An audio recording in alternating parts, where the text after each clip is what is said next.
The house on Hemlock Lane. Thomas Thorn wasn't a superstitious man. He was a writer, a pragmatist, finding inspiration in the tangible world.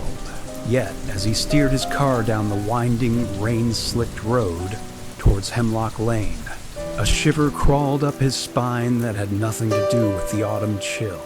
The house, a hulking Gothic monstrosity, had been left to him by a distant relative he'd never met. A relative who, according to the lawyer's brief letter, had died under peculiar circumstances. Thomas told himself he was just tired, the late hour and the relentless rain playing tricks on his senses.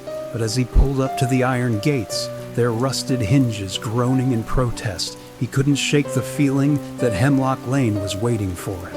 The house loomed before him, a silhouette against the stormy sky. Rain lashed against the windows like skeletal fingers tapping impatiently. Thomas fumbled with the oversized key, the cold metal a stark contrast to the clammy sweat on his palms. Inside, the air was thick with the scent of dust and decay.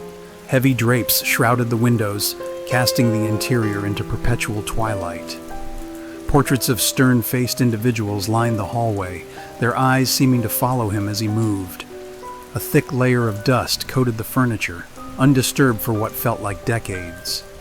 In the parlor, he found a child's toy, a porcelain doll with vacant eyes, lying abandoned on the floor. A chill ran down his spine. As he explored further, he noticed a locked door tucked away at the end of a corridor. He felt a prickling sensation on the back of his neck, the unsettling feeling of being watched. Days turned into nights, and Thomas found himself drawn deeper into the house's mysteries. He discovered a hidden key tucked inside the doll's dress that unlocked the diary.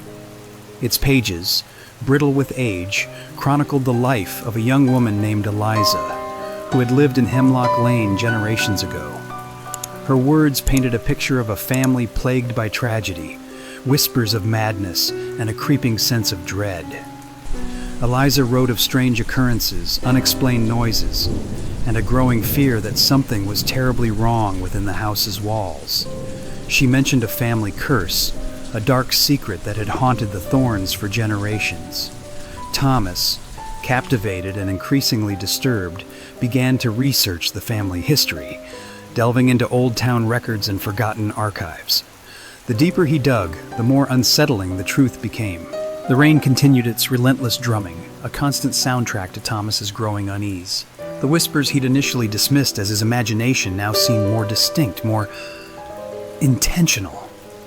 He'd catch glimpses of shadows moving in the periphery of his vision, only to find nothing there when he turned. Footsteps echoed through the empty hallways when he knew he was alone.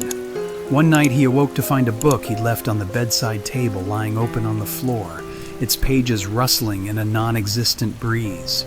He started having vivid nightmares, dreams of the house as it was in Eliza's time, filled with dark figures and chilling screams. He began to question his sanity. Was he imagining things, succumbing to the house's oppressive atmosphere, or was something truly malevolent at work? Driven by a growing sense of dread and a desperate need for answers, Thomas returned to the locked door he'd found earlier. After searching the house, he finally located a matching key. His heart pounded in his chest as he turned it in the lock. The door creaked open, revealing a small hidden room.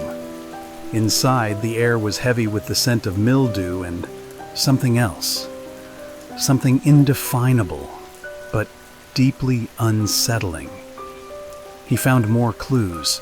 A faded photograph of Eliza, a small, intricately carved wooden box, and a disturbing message scrawled on the wall in what looked like dried blood. The truth lies buried. Thomas opened the wooden box.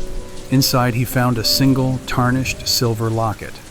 He opened it to reveal a miniature portrait of a man with piercing eyes, a man he recognized from one of the portraits in the hallway. He realized that the man was Eliza's father, and that the diary entries hinted at a dark secret, a terrible crime committed within the walls of Hemlock Lane. Suddenly, a cold gust of wind swept through the room, extinguishing the candle and plunging him into darkness. He heard a whisper close to his ear, a chilling voice that seemed to emanate from the walls themselves. The house never forgets. Thomas stumbled back, his heart pounding in his chest. He knew he had to leave, to escape the house's grasp. But as he turned to flee, he saw a figure standing in the doorway, a shadowy silhouette that seemed to coalesce from the darkness. He couldn't be sure, but he thought he recognized the man from the locket, the man from the portrait. He screamed, a sound swallowed by the storm. Whether Thomas escaped Hemlock Lane that night or became another victim of its dark history remains a chilling mystery. And so, another twisted nightmare fades into the rain-soaked night. We hope these tales have stirred your imagination. If you enjoyed these dark stories, subscribe to Twisted Nightmares for more chilling narratives. Hit the notification bell so you don't miss a single descent into the darkness.